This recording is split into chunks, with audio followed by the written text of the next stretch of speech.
Have you heard about the Magnificent Seven? Of course you have.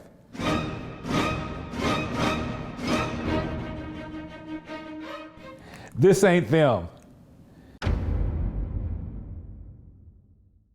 Let's call them Chicago's not-so-magnificent seven. I mean, we're talking about Barack Obama, Rahm Emanuel, Bill Ayers, Father Pfleger, Louis Farrakhan, Jesse Jackson, Jeremiah Wright. With all that intellectual, moral, and political firepower, why isn't Chicago a shining city on a hill? We had an incident where there was a party at that address. Inside, there was a dispute where shots were fired inside, several shots. The people started to spill out, and I'm going from what I saw in the pod video now. People started to spill out, and as they spilled out, more shots were fired. We saw an individual on the pod firing. At that time, more shots were fired at another location. So we have about 3 scenes of different shell casings and different scenes where people shot, but it was right there in that location and stemming from that party. We have, at this time, 13 victims, ranging in the age from 16 to about 48 years old. We have about 4 of them are critical. The others are stable, with different and various gunshot wounds to their bodies. Chicago is the murder capital of the country. Now, to be fair, on a per capita basis, St. Louis and Baltimore are even more deadly, almost 3 times the murder rate of Chicago. But St. Louis and Baltimore don't boast 7 political heavyweights the way Chicago does. Let's look at them. Number 1, Barack Obama. Sweet home, Chicago. 15-year-old Hydea Pendleton, the latest innocent victim of gun violence in the city of Chicago. Hydea had just returned from the inauguration in Washington, where she performed with her high school majorette team. Jada Aiken is the girl next to Hydea in this team photo. It was a good trip. Like I said, she was real happy on the trip. She was a nice person. She smiled all the time. She never frowned. She was never mad. She was never sad. On Tuesday afternoon, Hydea had just finished a final exam and was with a group of friends avoiding the rain under this park shelter. Witnesses say a gunman came out from behind this fence and started shooting. The park where she was killed is 1 mile from President Obama's home in Chicago. Number 2, Rahm Emanuel, Obama's former chief of staff, and he led the city of Chicago for 2 terms as mayor. And when he left, the city's finances remained a disaster. Thank you, Chicago, for this humbling victory. All I can say, you sure know how to make a guy feel at home.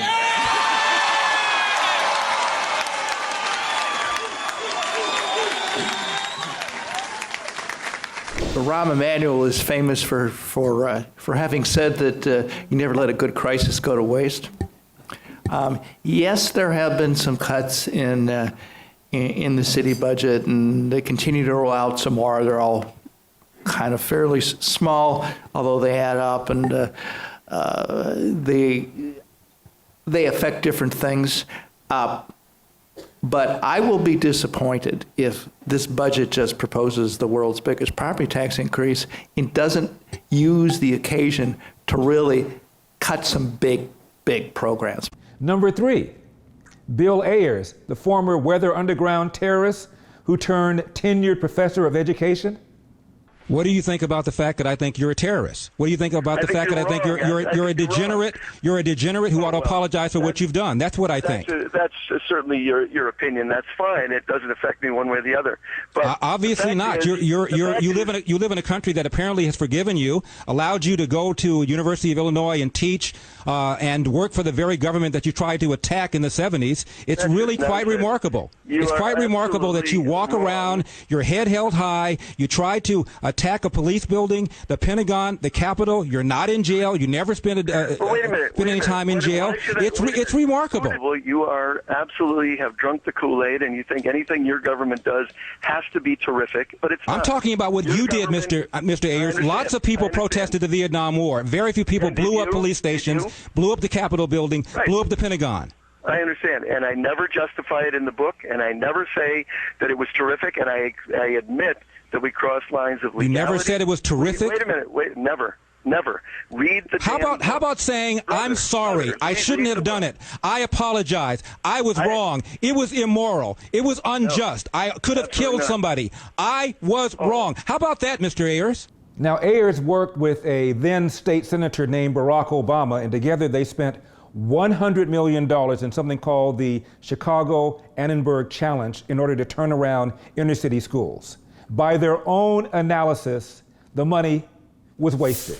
There were no statistically significant differences in student achievement between Annenberg schools and the demographically similar non-Annenberg schools. This indicates that there was no Annenberg effect on achievement, end of quote.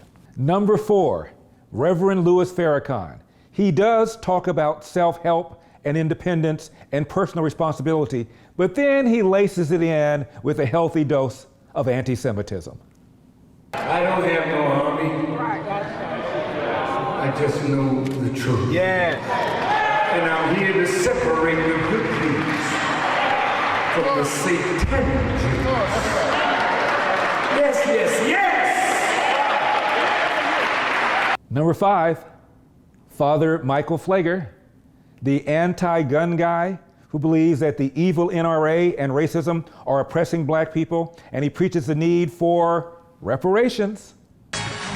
Honest enough to address the one who says, well, don't hold me responsible for what my ancestors did.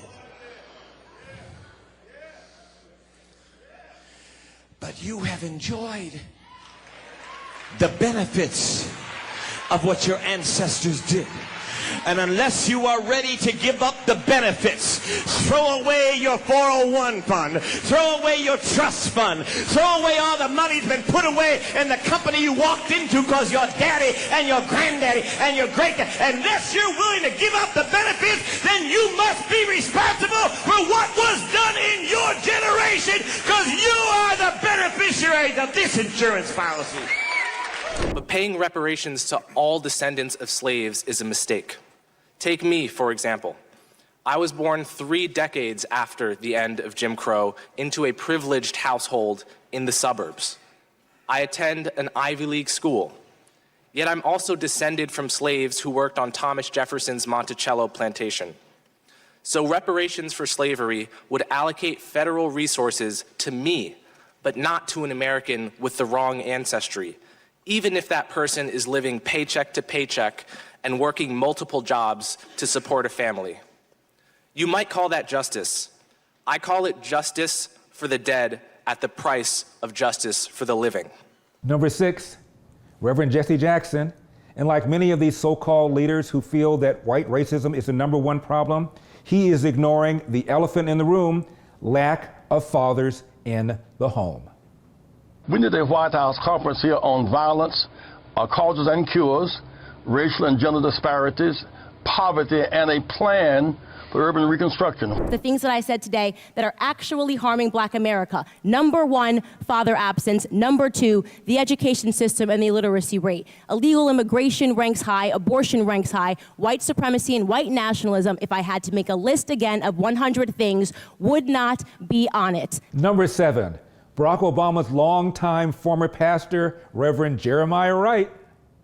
The government gives them the drugs, builds bigger prisons, passes a 3-strike law, and then wants us to sing God Bless America. No, no, no. Not God Bless America. God America. That's in the Bible for killing innocent people. God America for treating us citizens as less than human. God America, as long as she tries to act like she is God and she is supreme. I know that while race has been an important detriment to blacks in general historically, I doubt whether it is an important or as important detriment today. I think for all intents and purposes in the United States that blacks do have their constitutional guarantees, and the problems that blacks face today are not really race. That is, the civil rights struggle is over and won in the United States, which doesn't mean that that all the problems have come to an end, but what it does mean is that they're not civil rights problems. Ladies and gentlemen, I give you Chicago's Not-So-Magnificent 7.